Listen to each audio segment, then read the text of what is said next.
tayo. Mangga dapat. Kain po tayo.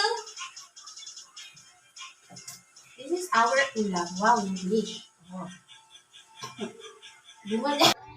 Hi mga ka-warriors! So, kain po tayo. Sarap po ng ulam namin. Ang ulam po namin for today ay bunga ng malunggay. Bunga ng malunggay with kalabasa na may dahon ng malunggay. Yan. So, Sunday today, kaya ayan, kumain muna kami. Nagluto si mama ng maaga kasi mag-church po kami. Kaso ako lang pala. Kasi sabi ni mama kagabi, sasama daw siya. Tapos nagbago isip niya. Sabi niya, hindi na daw kasi ang ulam namin kagabi ay munggo.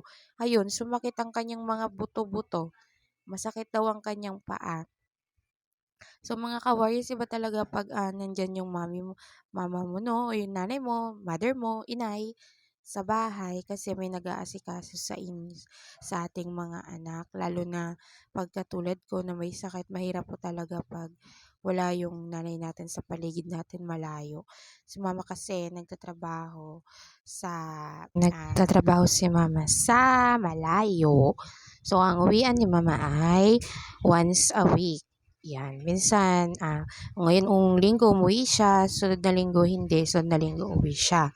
Yan, yaya po si mama ng 2 bata.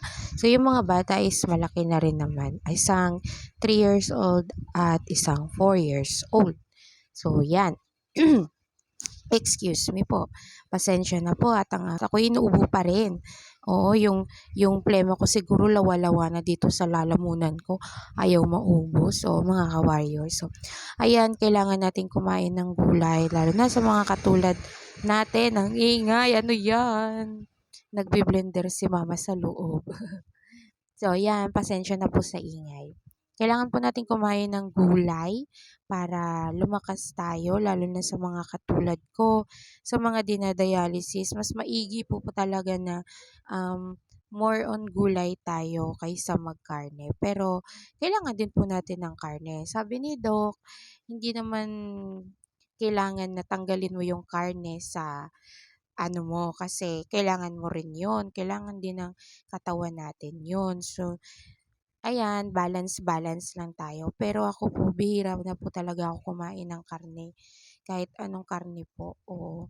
Pero pag manok po lagi, nagkakapakpak na nga ako. Kaya parang ano na rin, parang nagsasawa na rin ako sa manok. Kaya more on gulay ako. Pag ang ulam namin ay sinigang, yun, puro gulay lang yung kinakain ko dyan. Kukuha lang ako isang hiwa na maliit. Ganun lang po ako kumain. Tapos, marami din po akong kumain ng gulay. Hindi ko alam bakit hindi ako nananaba. Ang payat ko po talaga. Kahit nung wala pa po akong sakit, payat na po ako. Pero iba yung pagkapayat ko ngayon as in. Yung payat kasi natin ngayon, iba na kasi syempre, dinadialysis tayo. Yung naglilinis ng dugo ko is machine na. So, iba na yung takbo ng katawan ko ngayon kaysa noon. Tapos, masakit na rin, nanghihina na rin ako minsan, yung mga buto ko. Ramdam ko na rin yun, yung mga sinasabi ng mga nauna sa akin na matagal na rin sa dialysis. Nararamdaman ko na ngayon. Ayan, pagkatapos kong kumain, hindi muna ako inom ng tubig. Ang gagawin ko po mga ka-warriors, iinom ako ng gamot. Yan. Iinom ako ng gamot, saka ako iinom ng tubig. Tapos namin kumain, umakyat na ako sa taas kasi yung church namin ay ano pa naman, 1 PM. So, maaga-aga pa naman yan. Maaga pa. Kaya umakyat muna ako sa taas at itutupi ko yung aking mga nilabhan. Kaya, ayan, ang daming nilabhan. Nakita nyo, tambak sa aking higaan. So, mga kumot, mga punda, yan. Marami po talagang akong nilalaban laging kumot, punda kasi nagdadala ako ng punda at kumot sa dialysis. O kasi malamig doon. Minsan hindi naiiwasan habang nakasalang, nagchichill. Kaya lagi akong may dalang kumot. Hindi lang naman ako, karamihan sa amin nagdadala talaga ng kumot. Oo, kasi malamig doon. Kasi syempre, aircon. Tapos, plus mag-chill ka, sobrang lamig. Iba yung chill sa nilalamig ka. Yung talagang umaalog ka, nanginginig ka sa lamig. Iba yung pakiramdam ng gano'n. So, ayan. Ako din po yung naglalaban ng aking mga damit. Ang ingay.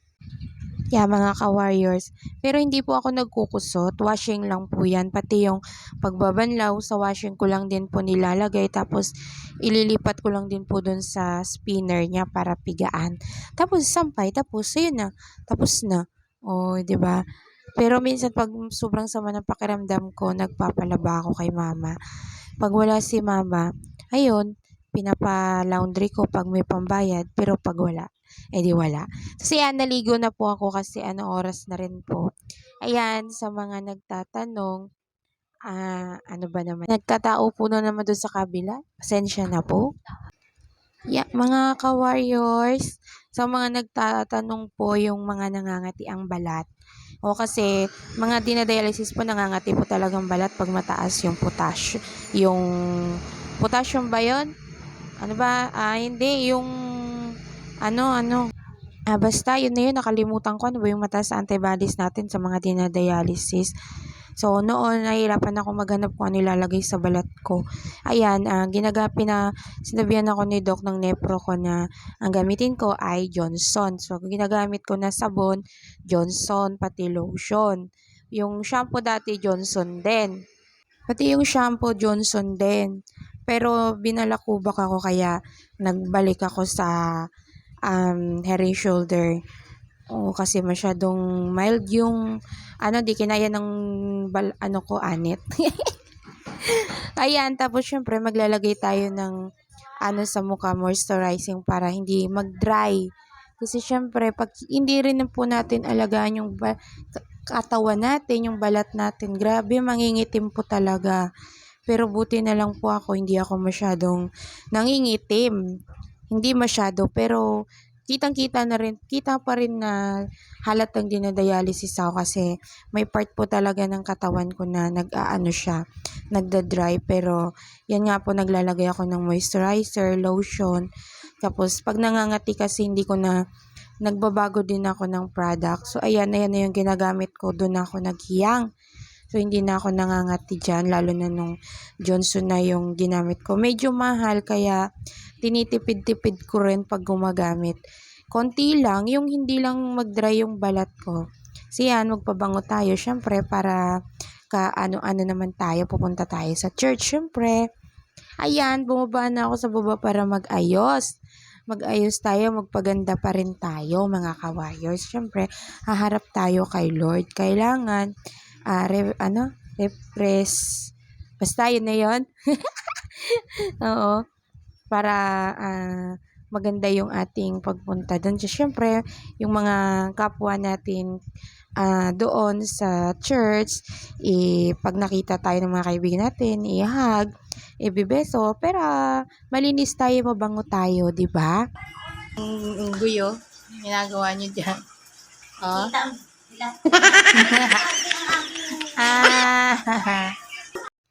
Tada!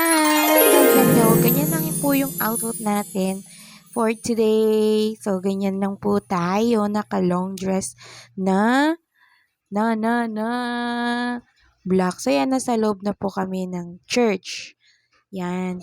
Medyo konti pa yung tao kasi medyo maaga pa po. So, sila po yung lagi kong kasama. Yan. Pa-subscribe na lang din po sa mga YouTube channel nila kay Emil Surala at kay Rachel TV. Yun. May mga video po kami doon sa Rachel TV. Kami pong grupo. Team Wara-Wara po. Pero, hindi na po kami ngayon nakakagawa ng video dahil sobrang init din po ng panahon. So, ayan, nasa loob na po kami ng church. Mga ka-warrior, maraming salamat po. Naway nagustuhan niyo po yung video ko for today. Ayan, yan lang po. Maraming salamat po.